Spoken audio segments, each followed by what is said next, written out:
आजपासून अंतरिम बजेटला खऱ्या अर्थाने सुरुवात झाली। पहिल्या दिवशी तुम्ही 11 महिन्याचा मराठा आरक्षणाचा मुद्दा राज्यात त्याचबरोबर तुम्ही देखील आंदोलन केलं आहे। पहिला तो मुद्दा आज असा आहे की हे बजेट अधिवेशन असं तुम्ही म्हणताय, पण आज सरकारने पहिले पुरवणी मागण्या मांडल्या। आपण पाहिलं असेल की सातत्यानं लाखो कोटीच्या पुरवणी मागण्या सरकार मांडत असेल तर या राज्याचा दिवाळा निघालेला आहे हे सरकारने जाहीर केलेलं आहे।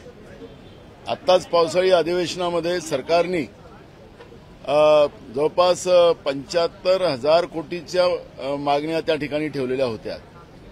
सरकार आम्ही पाहिलं एवढे वर्ष आम्ही पण विधिमंडळात काम करतोय आणि फरक होऊ शकतो, 5-10 हजार कोटी रुपये त्यांना लागू शकतात, पण 75,000 कोटीच्या मागण्या त्याच्या पहिलेही पुरवणी मागण्या सातत्यानं सरकारने आता बजेट असताना सुद्धा पुरवणी मागण्या मांडल्या जात असेल तर राज्याचा दिवाळा शिंदे फडणवीस सरकारने काढलेला आहे हे याच्यातून स्पष्ट होते आहे। आणि म्हणून याचं उत्तर सरकारला आता द्यावं लागेल की हा पैसा खर्च कुठं केला जातोय, फक्त जाहिरातीवर केला जातोय का, लोकोपयोगी काय आपण कार्यक्रम राबवलेले आहेत, याही प्रश्नाचं उत्तर सरकारला द्यावं लागणार आहे। दुसरा महत्वाचा प्रश्न आरक्षणाचा मुद्दा आपण पाहिला। काल भाजपकडून ज्या पद्धतीनं वक्तव्य येत होतं त्यांनी तर माफी मागितली पाहिजे मराठा समाजाची। ते म्हणतात की फडणवीसाचं मराठा समाजावर उपकार आहे। हे मराठा समाजाला एवढा लोल्यापोच्या समजत असतील हे बीजेपी वाले तर त्यांच्यासाठी ठीक आहे, फडणवीस त्यांचा देव असेल, पण मराठा समाजावर उपकार फडणवीसाचे आहेत याचा आम्ही निषेध करतो। हा एक प्रकारचा मराठा समाजाचा अपमान करण्याचं पाप हे बीजेपी करते आहे। सगळ्याशी खाजवलं पाहिजे, मराठा समाजाशी खाजवलं तर यांना त्याचे परिणाम काय भोगावे लागतील त्यांना कळत नाही। मी परवा पुण्यात होतो, धनगर समाजाची लोक मला भेटलीत।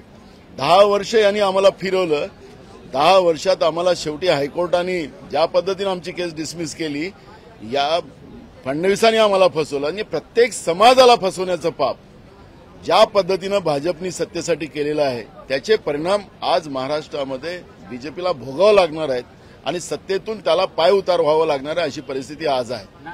आपण पाहिलं, आम्ही पावसाळी अधिवेशनातही सरकारला सांगत होतो की जरांगे पाटलांशी मुख्यमंत्र्यांचं नेमकं काय बोलणं झालं। मुख्यमंत्री हे राज्याच्या जनतेचे आहेत, कुठलीही गोष्ट असेल तर त्यांनी सदनाच्या माध्यमातून ते जाहीर केलं पाहिजे की नेमकं काय बोलणं झालं। मोदी साहेब सांगत नाही कुठल्या देशात गेले तिथं काय करार केले त्याचा कुठला उल्लेख करत नाही, पण तीच परंपरा महाराष्ट्राच्या पुरोगामी महाराष्ट्रामध्ये राज्याचे मुख्यमंत्री करतात आहेत, हे सुद्धा निषेधार्थ आहे। जरांगे पाटलाचं आणि मुख्यमंत्र्यांचं नेमकं काय बोलणं झालं होतं, जरांगे पाटील आज अडून का बसलेले आहेत, हे म्हणतात की आम्ही 10% दिलेत, और 10% दिलेत पण ते कसे दिलेत, काय मुद्दे आहेत त्याच्यामध्ये, जे 5 माननीय सुप्रीम कोर्टाने ज्या आधारावर गायकवाड आयोगाच्या शिफारसी नाकारल्या होत्या त्या 5 मुद्दे यांनी क्लिअर केलेत का तर नाही केलेत, ट्रिपल टेस्ट केलेत का नाही केलीत, या सगळे मुद्दे त्याच्यामध्ये येतात आणि तो एक संशय आहे। दुसरा महत्वाचा प्रश्न की जे सांगतात की मी हायकोर्टात टिकवून ठेवलेला होता, मी जिथपर्यंत मुख्यमंत्री होतो तिथपर्यंत सुप्रीम कोर्टामध्येही मराठा आरक्षण चालू होतं। माझा सवाल आहे फडणवीसाला आणि राज्याच्या मुख्यमंत्र्याला की तुम्ही आम्हाला उत्तर द्या, जी समिती तुम्ही बनवली होती उद्धव ठाकरे साहेबांच्या काळामधले तर स्वतः मुख्यमंत्री त्याचे सदस्य होते, अशोक चव्हाण त्याच्यामधले अध्यक्ष होते, यांच्याकडेच ही जबाबदारी होती। मग अशोक चव्हाण, अजित पवार, एकनाथ शिंदे त्या समितीचे सदस्य होते, हेच लोक टिकवू शकले नाहीत, आज तिथं मांडीला मांडीत राहून बसलेले आहेत। आणि अॅडव्होकेट जनरल कुंभकोणींनी सांगितलं की फडणवीसांनी सांगितलं की मराठ्याची बाजू मांडवू नये, तर याला झारीतला शुक्र नेमका कोण आहे हा तर समोर आलेलाच आहे। पण ज्या पद्धतीनं मराठ्यांना आरक्षणाच्या नावानं आणि एकीकडे कुणबी प्रमाणपत्र देऊन ओबीसी मध्ये त्या पद्धतीचा ओबीसी आरक्षणाला धक्का लावणं, हा नेमका महाराष्ट्रामध्ये काय चित्र चाललेलं आहे हे आता सरकारला स्पष्ट करावं लागेल।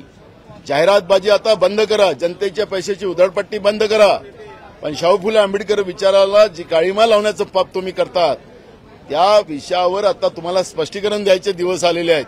आरोप प्रत्यारोप तुम्ही मागचं काय झालं ते सांगत बसता तर तुमच्याकडेच आता ते सगळे लोक आहेत. म्हणून आता तुमची जबाबदारी वाढलेली आहे, सरकारची जबाबदारी वाढलेली आहे. महाराष्ट्राच्या जनतेसमोर सरकारने मांडावी ही भूमिका आता काँग्रेस पक्षाची आहे आणि मी त्या पद्धतीचं सरकारला धारेवर पकडणार. नाना, तुम्ही भाजपवर आरोप करताय, मात्र दुसरीकडे जरांगे यांचे सहकारी असतील भाजप नेते म्हणतात की शरद पवार आणि राजेश टोपे यांचा जरांगे मागे हात आहे आणि जी पोलिसांवर दगडफेक झाली त्यामागे जरांगे कारणीभूत. सौम्य लाठीचार्ज करण्याचे आदेश कोणी दिले होते तर देवेंद्र फडणवीसांनी दिले होते, ते मान्य केलं. सरकार का चूप बसलेली होती त्या काळामध्ये? आम्ही त्यावेळेस सर्व पक्ष मीटिंगमध्ये सांगितलं होतं की सरकारने जी महाराष्ट्र जे पेटवलं जाते ते पहिले थांबवलं पाहिजे, पण सरकारने ते थांबवलं नाही.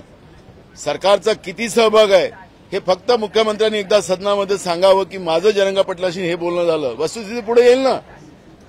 तपास घेण्याची गरज काय? पोलिसांवर कसा दबाव आहे?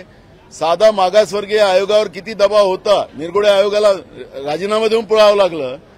आताच्या शुक्रे आयोगामध्ये मेश्राम नावाचे त्या ठिकाणले सदस्य होते, त्यांनी राजीनामा देऊन पळालेत. आखरी या सरकारचा दबाव प्रत्येक व्यवस्थेवर आहे.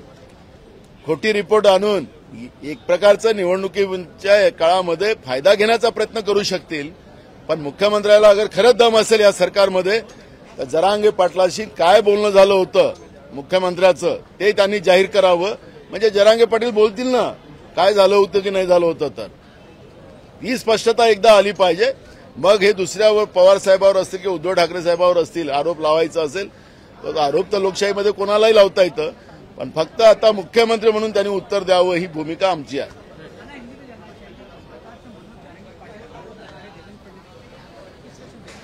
कुछ भी हो सकता है. राज्य में जिस तरह से ड्रग्स से नई जनरेशन को मारा जा रहा है तो इसमें होम मिनिस्ट्री की बहुत बड़ा इन्वॉल्व है. महाराष्ट्र में इतना ड्रग्स कहां से आ रहा है उसका जवाब कोई नहीं दे रहा है. हमने बताया उसका पता कहां से आ रहा है. गुजरात के मुमरा पोर्ट से आ रहा है. मुमरा पोर्ट किसके कब्जे में है? तो इनके आका के पास है. आखिर क्यों नहीं कार्रवाई की जा रही है? क्यों महाराष्ट्र में पॉइजन फैलाया जा रहा है? नई पीढ़ियों को क्यों बर्बाद किया जा रहा है?